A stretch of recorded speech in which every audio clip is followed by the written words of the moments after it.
भगवान जब किसी भक्त पर कृपा करते हैं तो उसे पूर्ण बनाने के लिए दूध से घी बनने की प्रक्रिया से गुजारते हैं।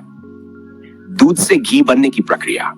दूध को घी बनाने के लिए सबसे पहले उसे खूब उबालना पड़ता है। भक्तों के जीवन में कष्टों की पराकाष्ठा ठीक वैसे ही होती है जैसे दूध को 60 डिग्री तक उबालने की प्रक्रिया। इसके बाद दूध से दही बनाने के लिए दूध के उबाल को शांत कर हल्का गर्म करके उसमें दही का जोरन डालना होता है।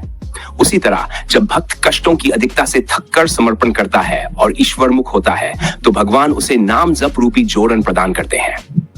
इस नाम जप के प्रभाव से भक्त शांत और गंभीर हो जाता है। भक्ति का अगला चरण। इस अवस्था में भक्त को भगवान और उनकी शक्तियों पर पूरा भरोसा हो जाता है। वह भजन मार्ग पर चल पड़ता है और उसकी स्थिति पहले से बेहतर हो जाती है, लेकिन अभी उसे और भी कई प्रक्रियाओं से गुजरना होता है। दही से माखन बनने की प्रक्रिया। दही से माखन बनाने के लिए दही को मथना पड़ता है। उसी प्रकार भक्त को शांति प्राप्त होने के बाद जीवन में मंथन और चिंतन का दौर आता है। इस दौर में भक्त के सामने कई परिस्थितियां आती हैं जिनसे उसे अपनी सूझबूझ और अनुभव से निपटना होता है।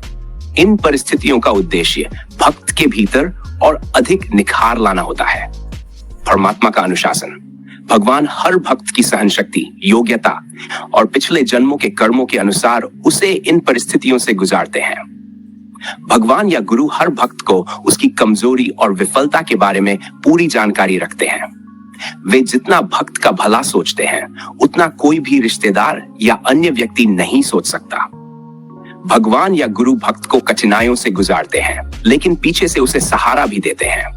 ये मंथन की प्रक्रिया दही को मथने के समान होती है, जिससे दही माखन में परिवर्तित हो जाता है। माखन से घी बनने की प्रक्रिया। माखन से घी बनाने के लिए उसे फिर से गर्म किया जाता है। यह प्रक्रिया भक्तों के जीवन में तब होती है जब उन्हें ईश्वर के दर्शन हो जाते हैं। इस अवस्था में भक्त पूर्ण समर्पित होकर ईश्वर के अनुसार चलने के लिए दृढ़ हो जाता है। अब वह कठिन से कठिन परिस्थितियों में भी ईश्वर विमुख नहीं हो सकता। भगवान भी ऐसे भक्त का पल पल ख्याल रखते हैं। घी की विशेषता। दूध 2 दिनों में खराब हो जाता है, दही 4 दिनों तक चलता है और माखन 10 दिनों तक टिकता है। लेकिन घी, जो इन सभी प्रक्रियाओं का सार है, वर्षों तक सुरक्षित रहता है। घी सुगंधित और पौष्टिक होता है। भक्त का अंतिम चरण। यह भक्त के जीवन की उच्चतम परीक्षा की घड़ी होती है।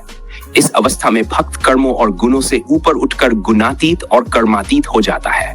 ऐसे संत महात्मा जो मुक्त जीवन जीते हैं, भगवान के परम प्रिय बन जाते हैं। निष्कर्ष।